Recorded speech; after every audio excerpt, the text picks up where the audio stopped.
morning of September 11th, 2001, 19 men armed with box cutters, directed by a man on dialysis in a cave fortress halfway around the world, using a satellite phone and a laptop, directed the most sophisticated penetration of the most heavily defended airspace in the world, overpowering the passengers and the military combat-trained pilots on 4 commercial aircraft before flying those planes wildly off course for over an hour without being molested by a single fighter interceptor. These 19 hijackers, devout religious fundamentalists who like to drink alcohol, snort cocaine, and live with pink-haired strippers, managed to knock down 3 buildings with 2 planes in New York. While in Washington, a pilot who couldn't handle a single-engine Cessna was able to fly a 757 in an 8,000-foot descending 270-degree corkscrew turn to come exactly level with the ground, hitting the Pentagon in the budget analyst office where DoD staffers were working on the mystery of the $2.3 trillion that Defense Secretary Donald Rumsfeld had announced missing from the Pentagon's coffers in a press conference the day before, on September 10th, 2001.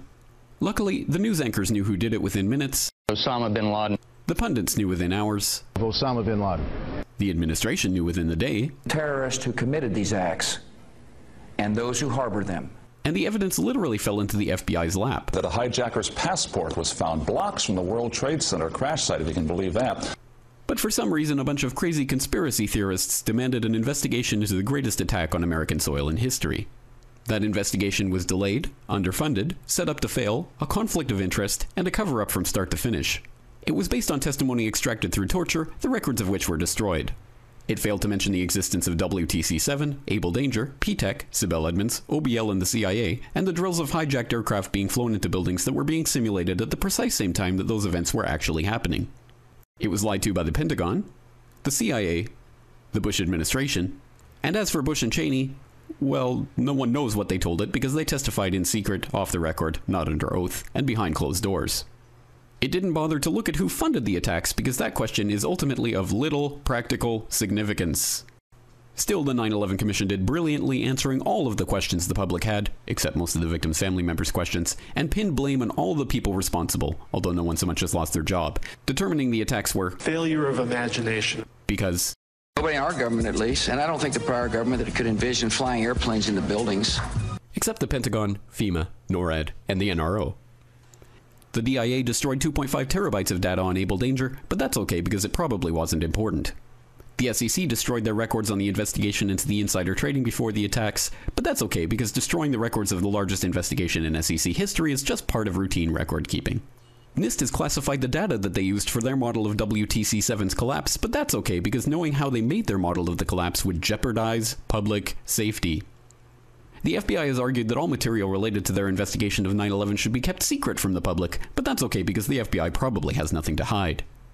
This man never existed, nor is anything he had to say worthy of your attention, and if you say otherwise, you are a paranoid conspiracy theorist and deserve to be shunned by all of humanity.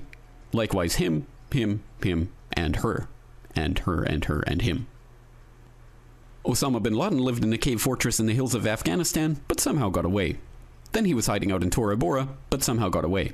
Then he lived in Abbottabad for years, taunting the most comprehensive intelligence dragnet employing the most sophisticated technology in the history of the world for a decade, releasing video after video with complete impunity and getting younger and younger as he did so, before finally being found in a daring SEAL team raid which wasn't recorded on video, in which he didn't resist or use his wife as a human shield, and in which these crack special forces operatives panicked and killed this unarmed man, supposedly the best source of intelligence about those dastardly terrorists on the entire planet. Then they dumped his body in the ocean before telling anyone about it. Then a couple dozen of that team's members died in a helicopter crash in Afghanistan. This is the story of 9/11, brought to you by the media which told you the hard truths about His head could be seen to move violently forward. And they took the babies out of the incubators. And mobile production facilities. And the rescue of Jessica Lynch. If you have any questions about this story, you are a batshit paranoid tinfoil dog-abusing baby hater and will be reviled by everyone. If you love your country and or freedom, happiness, rainbows, rock and roll, puppy dogs, apple pie, and your grandma, you will never ever express doubts about any part of this story to anyone. Ever. This has been a public service announcement by the Friends of the FBI, CIA, NSA, DIA, SEC, MSM, White House, NIST, and the 9/11 Commission.